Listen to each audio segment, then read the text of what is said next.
Good morning, শুভ সকাল। তোমরা সবাই কেমন আছো? আমিও ভালো আছি। অনেক দিন পর একটা ভিডিও দিচ্ছি, একটু বড় হয়ে যাচ্ছে, প্লিজ তোমরা সবাই দেখো। আর এখানে দেখো সকালের বাসি কাজ সেরে আমি সবজি কাটতে বসে গেছি। তো কি রান্না হবে, কি করব, পুরোটা তোমাদের সাথে শেয়ার করব। আর এই দেখো কাঁচা কলাগুলো, এগুলো হচ্ছে আমাদের বাড়ির গাছের। তো আজকে আজকে আবার একটু খুব গরম দিয়েছে, তো গরমে হালকা পাতলা একটু রান্না করব। তো আমি দেখো এখানে পটলগুলো ছিলে ধুয়ে নিয়েছি, ধুচ্ছি। তো ভেবো না যে এইটুকু জলে ধোয়া হয়ে যাবে, কিন্তু না, আমি আরও একবার ধুয়ে নিব। সব কিছু কেটে টেটে যদি সাজিয়ে গুছিয়ে রান্না করা যায়, তাহলে আমার মনে হয় যে সময়টা একটু কম লাগে। তার জন্য আমি সমস্ত কিছু হাতের কাছে নিয়েই রান্না করতে বসি। এখানে আমি আলুটা দিয়ে নিব, আলুটাও কেটে নিব, আর কাঁচা কলাটা ভাজা করব। আজকে আর মাছ আনা হয়নি, খালি মাছের ডিম আনা হয়েছে। তো আমি আলু পটল আর মাছের ডিম দিয়ে আর কলাইয়ের ডালের বড়ি দিয়ে একটু পাতলা ঝোল করব। তো এখানে দেখো আমি পেঁয়াজগুলোও ছিঁড়ে নিচ্ছি, মানে রান্না করতে আমার যা যা লাগবে সমস্তটাই আমি এখন রেডি করে নিব।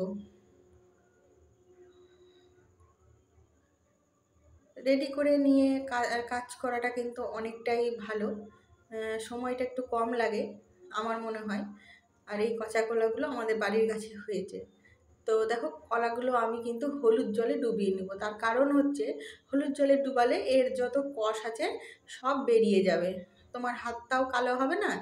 যেহেতু হলুদ জলের মধ্যে তোমার হাতটা পড়বে, তার জন্য আমি কলাগুলো ভিজিয়ে নিব হলুদ জলে। আর কলাগুলোর স্বাদ কিন্তু প্রচণ্ড ভালো, যেহেতু বাড়ির গাছের কোনো সার টার দেয়া নেই। আমাদের বাড়িতে দুই রকমের কলা হয়, এক মালিক কলা আর হচ্ছে কাঁচা কলা।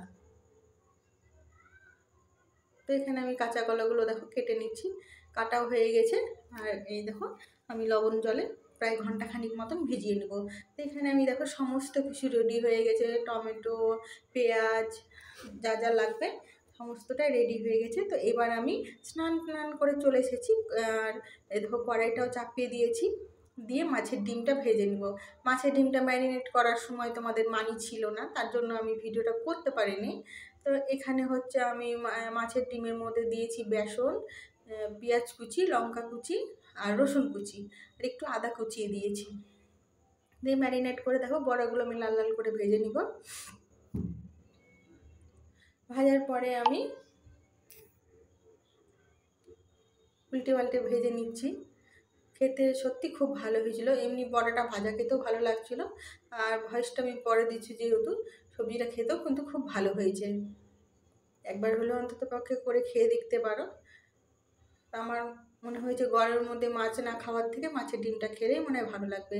তো অনেকে আমাকে, আমি একটা শর্ট ভিডিও ছেড়েছিলাম, তো জিজ্ঞেস করেছিল এটা কিসের ডিম।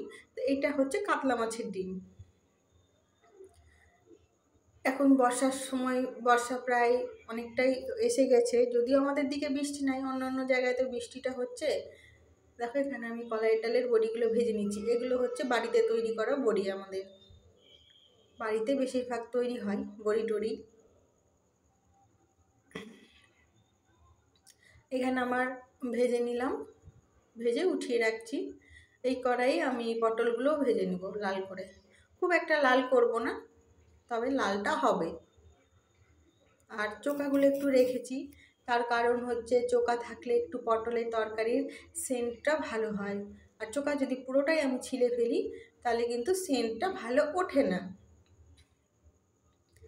এই কড়াইয়ে আমি একটু পাঁচফোড়ন দিয়ে নিব, আর এবার আমি আলুগুলো ভেজে নিব। দেখো আমি আলুগুলো ভেজে নিচ্ছি।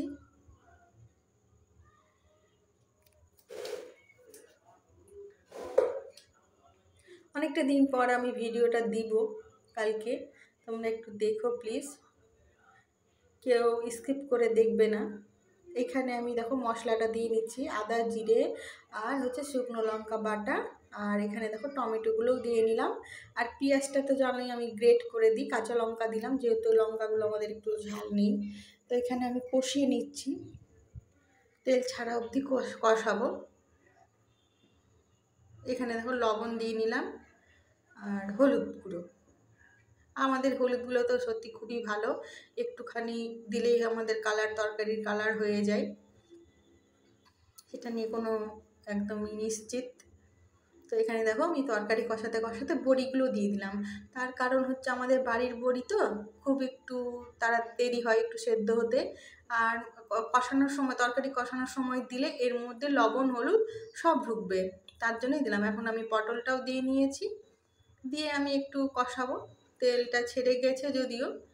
দেখো এবার আমি জলগুলো দিয়ে নিলাম তরকারিতে।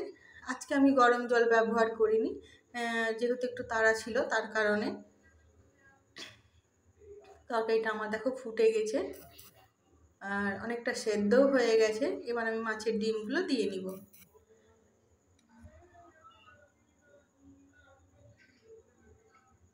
তরকারির কালারটা কিন্তু খুব সুন্দর হয়েছে, দেখো ফাইনাল লুক।